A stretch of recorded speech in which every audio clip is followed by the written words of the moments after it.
నమస్తే. కరీంనగర్, నిజామాబాద్, ఆదిలాబాద్, మెదక్ పట్టభద్రుల స్థానంలో భారతీయ జనతా పార్టీ దూకుడు కనిపిస్తున్నది. బీజేపీ హవా కనిపిస్తున్నది. ఆ పార్టీ అభ్యర్థి అంజిరెడ్డి ముందంజలో ఉన్నారు. సెకండ్ ప్లేస్లో ఆయనకు పోటీగా all force Narender Reddy Congress party అభ్యర్థి కొంత వెనుకంజలో ఉన్నాడు. ఆ తర్వాత మూడో స్థానంలో ఆల్మోస్ట్ దగ్గరగానే ప్రసన్న హరికృష్ణ ఫైట్ చేస్తూ ఉన్నాడు, ఎదురీదుతూ ఉన్నాడు. సో ఈ ముగ్గురి మధ్య ట్రయాంగిల్ ఫైట్ కనిపిస్తున్నది. ఈ కరీంనగర్, నిజామాబాద్, ఆదిలాబాద్, మెదక్ పట్టభద్రుల స్థానానికి సంబంధించి ఇది ఎమ్మెల్సీ ఎలక్షన్. ఫస్ట్ ప్రయారిటీ ఓట్లో ఒకవేళ కనుక రిజల్ట్ తేలితే అది రేపు మధ్యాహ్నం వరకు రిజల్ట్ తేలే అవకాశం ఉంది. సో మనకి పరిస్థితి గమనిస్తుంటే దాదాపు ఉన్న 21 రౌండ్స్లో మొదటి ప్రాధాన్యత ఓట్లలో సగానికి పైగా అంటే 50% పైగా ఓట్లు వస్తే వాళ్ళు గెలిచినట్టు అవుతుంది. సో 50% పైగా ఓట్లు ఒక్కరికే రావడం అన్నది అసాధ్యం అనే చెప్పాలి. ఎందుకంటే ఇప్పటి వరకు మనం ఫైట్ కనుక చూస్తే అంటే వస్తున్న రిజల్ట్ క్రమాన్ని మనం గమనిస్తే ఫస్ట్ ప్రయారిటీ ఓట్లో తేలదా అంటే మనం ఫస్ట్ రౌండే మనం గమనిద్దాం. ఫస్ట్ రౌండ్లో 6,697 ఓట్లు అంజిరెడ్డికి వస్తే 6,673 ఓట్లు నరేందర్ రెడ్డికి వచ్చినాయి. 5,897 ఓట్లు ప్రసన్న హరికృష్ణకి వచ్చినాయి. అంటే ఆల్మోస్ట్ దగ్గరగా ఉన్నారు. అంటే ఈ రకంగా పడ్డ ఓట్లన్నీ కూడా ముగ్గురు 3 భాగాలుగా చీల్చుకుంటే సో ఎవరికి కూడా 50% ఓట్లు పడడానికి అవకాశం ఎట్టి పరిస్థితిలో లేదు. సో దీంతో నెక్స్ట్ జరగాల్సిన ప్రక్రియ ఏంటి? ఫస్ట్ ప్రియారిటీ కంప్లీట్ అయిన తర్వాత ఎలిమినేషన్ ప్రాసెస్లో భాగంగా లాస్ట్ ఎవరికైతే లీస్ట్ ఓట్లు పడతాయో అక్కడి నుంచి elimination process step by step జరుపుకుంటూ ఆ ఎలిమినేషన్ రౌండ్లో ఎవరైతే ఎలిమినేట్ అవుతారో వాళ్ళకు పడ్డ సెకండ్ ప్రియారిటీ ఓటు వాళ్ళకి ఫస్ట్ ప్రయారిటీ వేసి సెకండ్ ప్రయారిటీ ఎవరికి వేస్తే ఆ ఓట్లను కలుపుకుంటూ ఎలిమినేషన్ ప్రాసెస్ అనేది జరుగుతుంది. దాన్ని మనం సెకండ్ ప్రయారిటీ ఓటు కింద మనం చూస్తాం. సో ఈ సెకండ్ ప్రయారిటీ ఓట్లో దాదాపుగా రిజల్ట్ తెలిసే అవకాశాలు ఎక్కువగా ఉంటాయి. సో ఫస్ట్ రౌండ్ రిజల్ట్ ఇది. 6,697 ఓట్లు అంజిరెడ్డికి వస్తే 6,673 ఓట్లు నరేందర్ రెడ్డికి పడ్డాయి. ప్రసన్న హరికృష్ణకి 5,897 ఓట్లు పడ్డాయి.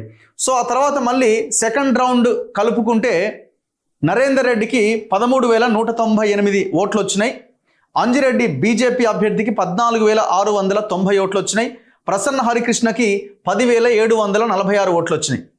ఇండిపెండెంట్ శేఖర్ రావు 1,200 ఓట్లు వచ్చినాయి. సో ఇక్కడ బీఆర్ఎస్ పోటీలో లేదు.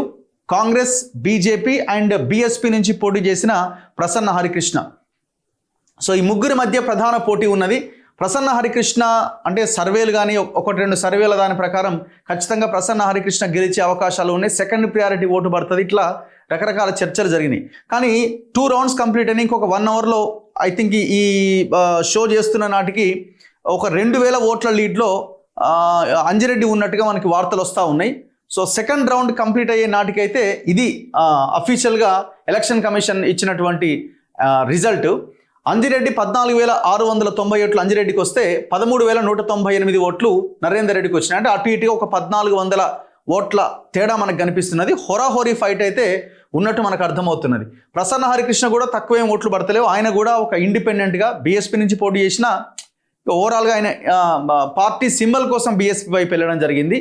ఒకవేళ బీఎస్పీ సింబల్ ఏనుగు కాబట్టి జాతీయ పార్టీ కాబట్టి సరే ఆ హోదా ఉందా లేదా పక్కన పెడితే సో ఆ అధికారిక పార్టీ కాబట్టి ఆ పార్టీ తరపున కనుక ఆ పార్టీ బీఫామ్ మీద పోటీ చేస్తే ఫస్ట్ టాప్ 3, టాప్ 4లో ఆయన నేమ్ వచ్చే అవకాశం ఉందని ఆయన బీఎస్పీ వైపు వెళ్ళడం జరిగింది. సో అక్కడ టికెట్ తీసుకొని బీఫామ్ తీసుకొని పోటీ చేసిండు.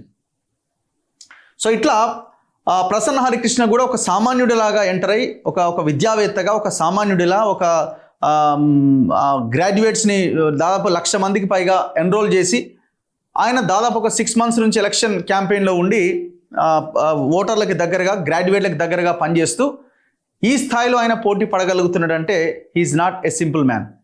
ఖచ్చితంగా is a hero, is a great man. ఖచ్చితంగా రాబోయే రోజుల్లో ఒక లీడర్గా ఎమర్జ్ అవుతాను అనడంలో ఎలాంటి సందేహం లేదు. ఎందుకంటే ఆయనకు ఒక వెనకాల ఒక నెట్వర్క్ ఏం లేదు, ఆయనది ఒక పెద్ద పార్టీ ఏం కాదు, ఒక పెద్ద బలగం ఏం లేదు, ఆయనకి మద్దతుగా ఎంపీలు కానీ ఎమ్మెల్యేలు కానీ ఇంకెవరో ఏమీ చేయట్లేదు. అల్టిమేట్గా ఆయన స్వతహాగా ఆయనకున్నటువంటి పేరు, ఆయన సాధించుకున్న పేరు ప్రఖ్యాతులు కావచ్చు, అండ్ బీసీ వాదం కూడా చాలా బలంగా పనిచేసిందని చెప్పాలి. చాలామంది అయిపోయింది ఇక బీసీ వాదం ఫెయిల్ అయింది అట్లాగా బీసీ వాదం కానీ ఎప్పుడు కూడా ఫెయిల్ అవ్వడానికి అవకాశం లేదు. ఈ ఎలక్షన్స్లో 200% చాలా బలంగా ఈ వాదం పనిచేసిందని మనం చెప్పాలి. మరి గెలిచిన దగ్గర ఆయన కొమరయ్య గెలిస్తే అక్కడ బీసీ వాదం కాదా? అక్కడ పూల రవీందర్ ప్లస్ సుందర్రాజు కలిపితే దాదాపు 5,000 ఓట్లు వచ్చినాయి. మరి అది బీసీ వాదం కాదా?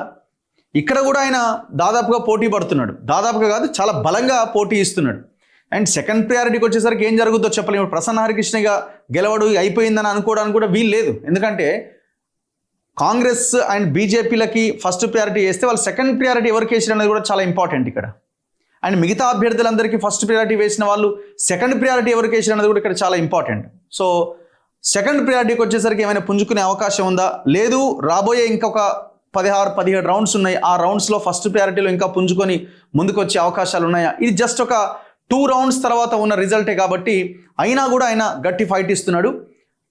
అంజిరెడ్డి వర్సెస్ నరేందర్ రెడ్డిగా ఫస్ట్ సెకండ్ ప్లేస్లో వాళ్ళిద్దరు ఉన్నారు. థర్డ్ ప్లేస్లో ప్రసన్న హరికృష్ణ కొనసాగుతున్నారు. మరి ముందు చూస్తే ఇంకా ఏమైనా రిజల్ట్స్లో మార్పులు వచ్చే అవకాశం ఉందా? ఇంకా ఏమైనా సంచలనాలు నమోదయ్యే అవకాశం ఉందా చూడాలి. Purely Narender Reddy, all force Narender Reddy, ఈయన డబ్బులను నమ్ముకున్నాడు, ఆయన చేసిన ఎన్రోల్మెంట్ నమ్ముకున్నాడు. ఇట్లా కొంత ప్రచారం లాస్ట్ మూమెంట్స్లో గట్టిగానే చేసిండు. ముఖ్యమంత్రి మీటింగు అండ్ లాస్ట్ 2-3 డేస్లో ప్రచారం కూడా గట్టిగా చేయడం, పోల్ మేనేజ్మెంట్లో గట్టిగా నిలబడడం, ఇవన్నీ కూడా ఆయన కొంత కలిసి వచ్చినట్టుగా కనబడతా ఉన్నాయి. మరి ఇది లాస్ట్ వరకు ఉంటుందా అన్నది చూడాలి. బీజేపీకి అడ్వాంటేజ్ ఏంటంటే అక్కడ 4 ఎంపీ స్థానాలు వాళ్ళవే. కరీంనగర్ వాళ్ళదే, నిజామాబాద్ వాళ్ళదే, ఆదిలాబాద్ వాళ్ళదే, మెదక్ వాళ్ళదే. అండ్ వాళ్ళు గెలిచిన మొత్తం 8 ఎమ్మెల్యేల్లో 7 ఎమ్మెల్యేలు ఆయా నియోజకవర్గాల నుంచే ఉన్నారు. అండ్ ఆదిలాబాద్, నిజామాబాద్ లాంటి ప్రాంతాల్లో పార్టీ బలంగా ఉన్నది. సంజయ్ లాంటి నాయకుడు అక్కడ వాళ్ళకి ప్రచారం చేసిండు. కరీంనగర్లో వాళ్ళు స్ట్రెంగ్త్ చాలా బలంగా ఉన్నది. మెదక్లో ఆయన రఘునందన్ రావు ఉన్నాడు. ఇట్లా అందరూ కలిశారు, అందరూ కలిసి ప్రచారం చేశారు. ఇవన్నీ కూడా ఆయనకు అడ్వాంటేజ్గా మారినాయి. ప్యూర్లీ ప్రసన్న హరికృష్ణకు ఆయన స్వతహాగా ఆయనకున్న బలం అండ్ రెండోది బీసీ వాదం, ఇవన్నీ యాడ్ అయ్యి ఆయన బలమైన పోటీ ఇస్తున్నాడు. ఇంకా ఒకరిద్దరు పోటీ చేసినట్టు, ఎవరు మన రవీందర్ సింగ్ కూడా పోటీ చేసినాడు. కాకపోతే ఆయన పోటీ నామమాత్రంగానే కనిపిస్తున్నది. ఆయన బీఆర్ఎస్ పార్టీ నాయకుడు. బట్ ఎక్కడ కూడా ఆ పార్టీ టికెట్ని అధికారికంగా బీఫామ్ ఇచ్చి అయితే ఇవ్వలేదు. సో ఇట్లా ఈ ఫైట్ కంటిన్యూ అవుతున్నది. చూద్దాం, 20-21 రౌండ్స్ ఉన్నాయి. ఈ టోటల్ రౌండ్స్ ఇంకా కంప్లీట్ అవ్వడానికి రేపు మధ్యాహ్నము, సాయంత్రం, రాత్రి వరకు ఇది ఇట్లనే నడుస్తూ ఉంటుంది. ఇది సీరియల్ ఎపిసోడ్ లాగా. మరి రేపు సాయంత్రం రాత్రికి ఏమైనా ఎదుగుతుందా, లేకపోతే మళ్ళీ ఎల్లుండికి కూడా వెళ్తుందా అన్నది కూడా చెప్పలేం. ఎల్లుండి కూడా వెళ్ళొచ్చు. ఎందుకంటే సెకండ్ ప్రియారిటీ ఫైట్ మరింత హోరాహోరీగా వచ్చినప్పుడు సెకండ్ ప్రియారిటీ ఆ తర్వాత వెళ్ళినా కూడా ఆశ్చర్యం అక్కర్లేదు. ఇప్పటి వరకు ఉన్న ట్రెండ్స్ అయితే ఇవి. భారతీయ జనతా పార్టీ ముందంజలో ఉంది. నెక్స్ట్ కాంగ్రెస్ ఉంది. బీఎస్పీ ప్రసన్న హరికృష్ణ 3వ స్థానంలో ఉన్నారు. అండ్ ఇంకొకటి, ఇప్పుడు థర్డ్ రౌండ్ నడుస్తూ ఉన్నది. ఒక్కసారి చాలామంది దీని మీద వర్క్ చేసినారు. బీకాన్ సర్వే సంస్థ మధు గారు ప్రసన్న హరికృష్ణ వైపు నుంచి వాళ్ళు వర్క్ చేశారు.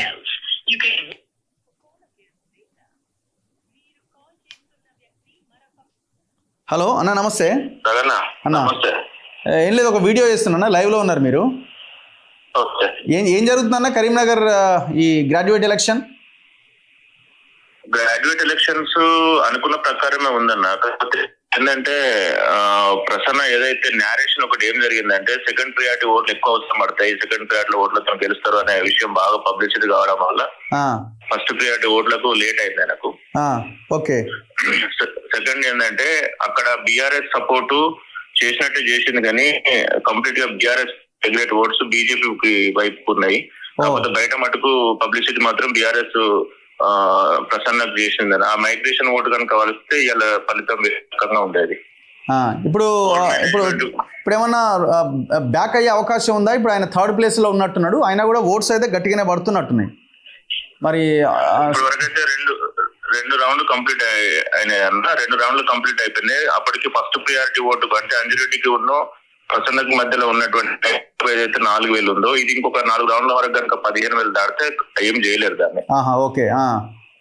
అదే ఇప్పుడు సెకండ్ ప్రియారిటీ ఓటుకు కాంగ్రెస్ దాటి ప్రసన్న కనుక సెకండ్ ప్రియారిటీ ఓటుకు పోయి 15,000 గ్యాప్ ఉన్నా కొట్టగలుగుతారు. ఓకే. ఎలిమినేషన్ ప్రాసెస్ లో. ఓకే. అయితే ఇక ఇక్కడ విషయం ఏంటంటే పోల్ మేనేజ్మెంట్ లో కంప్లీట్ గా ప్రసన్న ఇండిపెండెంట్ క్యాండిడేట్ కావడం వల్ల కొద్దిగా ఫెయిల్యూర్ వల్ల ఇది జరిగింది. అందులో వీళ్ళు ఏమి డబ్బులు పంచిన వాళ్ళు కూడా కాదు కదా, ఇప్పుడు ఓటు కింద అని ఇచ్చిన వాళ్ళు కూడా కాదు కదా, ఇప్పుడు పైన ఉన్న ఇద్దరు ఇచ్చినారు. అయితే ఇప్పుడు పైన ఇచ్చిన అంటే ఇప్పుడు poll management vote management election లో భాగం అయిపోయింది అన్న, దాన్ని సపరేట్ గా చూడకూడదు. ఎలక్షన్ అనేది గేమ్ గా చూడాలి అంతే. ఎలక్షన్ గేమ్ గా చూడాలి తప్ప ఆయన పైసలు పంచితే గెలిచిండు, ఈయన పైసలు లేకపోతే గెలిచిండు, that is also part of the game. మనం పబ్లిసిటీ ఇస్తామో, సోషల్ ఇంజనీరింగ్ చేస్తామో, డిజిటల్ మార్కెటింగ్ చేస్తామో, అది కూడా దాంతో భాగంగా ఇది కూడా మనీ మేనేజ్మెంట్, పోల్ మేనేజ్మెంట్ అనేది కూడా ఎవరు బాగా చేయగలుగుతారో లాస్ట్ మినిట్ లో గెలిచే అవకాశం. ఇప్పుడు అంజిరెడ్డికి అనుకూలించిన అంశాలు ఏంటి? ఆయననే ఫస్ట్ 2 rounds లో ఆధిక్యంలో ఉన్నాడు, ఆయనకు అనుకూలించిన అంశాలు ఏంటి? అంజిరెడ్డి అయితే మేము దగ్గర ఉండి అబ్జర్వేషన్ ఏంటంటే, అంజిరెడ్డి వాళ్ళు ఏంటంటే పబ్లిసిటీలో ఒకటి బాగా ఉన్నారు.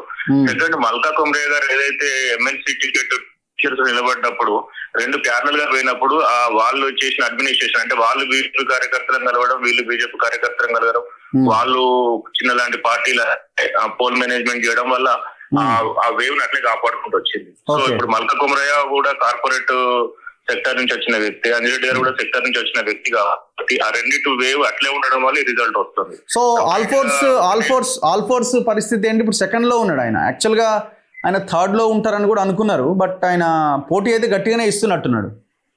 అంటే యాక్చువల్ గా ఏంటంటే సెకండ్ ప్రియారిటీ ఓటు ఏదైతే ఉందో ఇప్పుడు సెకండ్ రౌండ్ లో ఉంది కదా, ఇది మిక్స్డ్ కలిపి చేస్తున్నారు. అంటే ఒక నిజామాబాద్ దగ్గర స్టార్ట్ అయ్యి వచ్చిన ఓట్లు కాదన్నా, ఇవన్నీ కలిపి చేస్తున్నారు. కాబట్టి నాకు తెలిసినంత వరకు ఒక 6-7 రౌండ్ జరిగిన తర్వాత ఖచ్చితంగా కాంగ్రెస్ ఒక స్టెప్ ముందుకెళ్లే అవకాశం ఉంటది నాకున్న అవగాహన ప్రకారము. ఎందుకంటే సీఎం గారి సభలు, తర్వాత సీఎం గారి స్పీచ్ ఏదైతే ఉన్నాయో కొంచెం ఓటర్లను కదిలించినాయి. అదే విధంగా poll management, Congress cadre, Congress కార్యకర్తలు చాలా కష్టపడ్డారు. కాబట్టి సరే మీద ఉన్నటువంటి ఏదైతే అసమ్మతిని తన క్లియర్ గా ఎక్స్ప్లెయిన్ చేసుకోలేకపోయాడు ప్రజలకు, అంటే ఇది నేను కాదు అని. డిజిటల్ మార్కెటింగ్ కానీ దానిలో కొంచెం బ్యాక్ వల్ల ఈ ప్రాబ్లం అప్పటికే లేట్ అయిపోవడం వల్ల జరిగింది. కాకపోతే నాకు తెలిసినంత వరకు 5-6 రౌండ్ వరకు కూడా మనము చెప్పలేము, ఎందుకంటే slight majority 11 rounds 21,000 per round, 11 rounds. Sorry. Okay. Thank you, Anna. So ఇది ప్రజెంట్ సిచ్యువేషన్. ఏమైనా జరగవచ్చు, ఎందుకంటే నారోగా ఉన్నది, అంటే స్లైట్ డిఫరెన్స్ తక్కువగా, చాలా తక్కువగా ఉన్నది, 1,400-1,500. సో ఇది ఒక్క బంచ్ ఒక్కసారి ఒక రౌండ్లో చేంజెస్ అవుతే మళ్ళీ రిజల్ట్ అటు ఇటు అయ్యే అవకాశం ఉంటుంది. బట్ ఎనీవే ఇప్పుడైతే బీజేపీ కొంత లీడ్ కనిపిస్తున్నట్టుగా మనకి చాలా స్పష్టంగా అర్థమవుతున్నది. అండ్ నెక్స్ట్ ప్లేస్లో కాంగ్రెస్ ఆల్ఫోర్స్ నరేందర్ రెడ్డి, థర్డ్ ప్లేస్లో ప్రసన్న హరికృష్ణ ఉన్నారు. టోటల్ 11 rounds ఏనా అనిల్ లైన్లో ఉన్నాడు. Total 11 rounds. ఇప్పుడు ఏంటి సిచ్యువేషన్, ఏంటి ప్రెజెంట్ సిచ్యువేషన్?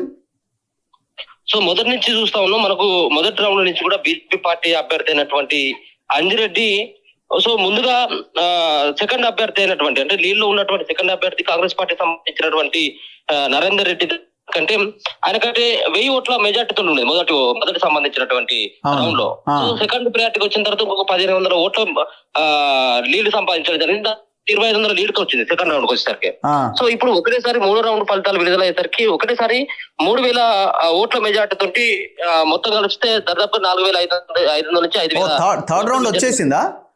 థర్డ్ రౌండ్ కూడా అఫీషియల్ వాళ్ళు చెప్పినప్పుడు కూడా మనకు అందుతున్నటువంటి సమాచారం ప్రకారం 3,000 ఓట్ల లీడ్ ని ఆయన సంపాదించినట్టు తెలుస్తా ఉన్నది. ఎవరు? అంజిరెడ్డి.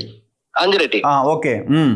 సో ఇదంతా కూడా ఒక పక్కన చెప్తున్నటువంటి, మనకు అందుతున్నటువంటి సమాచారం ప్రకారం ఇది కరీంనగర్ కు సంబంధించినటువంటి ఏదైతే హరికృష్ణకి అలాగే ఆల్ఫోర్స్ నరేందర్ రెడ్డికి బలంగా ఉన్నటువంటి ఈ ఉమ్మడి కరీంనగర్ సంబంధించినటువంటి ఆ ఓట్లు ఈ విధంగా ఉంటే నెక్స్ట్ మెదక్, నిజామాబాద్, ఆదిలాబాద్ సంబంధించినటువంటి దాంట్లో ఇంకా భారీ ఆధిక్యతను బీజేపీ పార్టీ అభ్యర్థి అయినటువంటి అంజిరెడ్డికి ఇంకా పెద్ద మొత్తంలో వచ్చేటువంటి అవకాశం ఉన్నట్టుగా మనకు అందుతున్నటువంటి సమాచారం. సో ఇది మొత్తానికైతే మొదటి ప్రాధాన్యత ఎవరు కూడా గెలిచేటువంటి పరిస్థితి లేదు. ఎందుకంటే 1,15,000 దాదాపు 1,15,000 ఓట్లు ఒక అభ్యర్థి రావాల్సినటువంటి క్రమంలో ఖచ్చితంగా సెకండ్ ప్రయారిటీ ఓట్లు ఖచ్చితంగా పోవాల్సిందే. ఎన్ని ఓట్లు రావాలి మొత్తం 50% క్రాస్ అవ్వాలంటే? మొత్తం పోలైనటువంటి ఓట్లను కనుక చూసుకున్నట్టయితే దాంట్లో సుమారుగా 25,000 ఓట్లు అవి పనికి రాకుండా పోయినాయి. ఇంకా మిగతా ఉన్నటువంటి 2,25,000 ఓట్లు మాత్రమే ఇప్పుడు కౌంట్ చేస్తా ఉన్నారు. ఓకే. దాంట్లో దాదాపు సగం వచ్చినటువంటి వాళ్ళు విన్నర్ గా ప్రకటిస్తారు. కాబట్టి ఖచ్చితంగా కూడా ఎలక్షన్ రౌండ్ లో మరి ప్రసన్న హరికృష్ణ ఉంటాడా లేకపోతే ఆల్ఫోర్స్ నరేందర్ రెడ్డి ఉంటాడా అనేది ఇప్పుడు ఉత్కంఠగా మారింది. Yeah okay, anyway thank you Anil. Yeah, so ఇంకా మరి కాసేపట్లో అఫీషియల్గా థర్డ్ రౌండ్ రిజల్ట్స్ కూడా రాబోతున్నాయి. ఫస్ట్ ప్లేస్లో అంజిరెడ్డి ఉన్నాడు. సో దాదాపుగా 2-3 వేల ఓట్ల మెజారిటీతో ఆయన దూసుకెళ్తున్నట్టుగా కనబడతా ఉన్నది. సో ఇక్కడ ఎలిమినేషన్ రౌండ్లో ఇప్పుడు ఫస్ట్ ప్రయారిటీలో అయితే తేలే అవకాశం లేదు. 1,12,500 ఆ చిల్లర ఓట్లు 50% ఓట్లుగా మనం పరిగణించవచ్చు. అన్ని ఓట్లు వచ్చిన వాళ్ళని అభ్యర్థిగా గెలిచిన అభ్యర్థిగా ప్రకటిస్తారు. సో ఫస్ట్ ప్రయారిటీలో 1,12,000 ఒకరికే రావడం అన్నది ఇంపాసిబుల్. సో కాబట్టి సెకండ్ ప్రయారిటీ ఓట్ ఎలిమినేషన్ రౌండ్లో ఒక్కొక్కరిని తీసేస్తూ సెకండ్ ప్రయారిటీ ఓట్స్ని కౌంట్ చేస్తూ వస్తారు. సో అప్పుడు ఎలిమినేషన్ థర్డ్ అంటే ముగ్గురు వరుసగా అంజిరెడ్డి, నరేందర్ రెడ్డి, ప్రసన్న కుమార్ ఈ ముగ్గురు ఇదే లైన్లో కొనసాగుతారా? ఎలిమినేషన్కి వచ్చేసరికి ప్రసన్న ప్లేస్లోకి నరేందర్ వస్తాడా, లేదు ఫస్ట్ ప్లేస్లో ఉన్న అంజిరెడ్డి వస్తాడా ఏంటి అనేది మనకి ఇంకొక మొత్తం 11 రౌండ్లు కంప్లీట్ అయిన తర్వాత కానీ మనకు ఒక క్లారిటీ వచ్చే అవకాశం అయితే కనబడతలేదు. ఏదేమైనా సో గతంలో నల్గొండ, ఖమ్మం, వరంగల్ ఎలక్షన్ అంత టఫ్ అయితే ఇక్కడ ఉంటుందని అయితే మనకు అనిపించట్లేదు. రేపు మధ్యాహ్నం సాయంత్రం వరకు ఏదో ఒక అవుట్కమ్ అయితే తెలిసే అవకాశాలు కనబడుతున్నాయి. చూస్తూనే ఉండండి మన తొలి వెలుగు.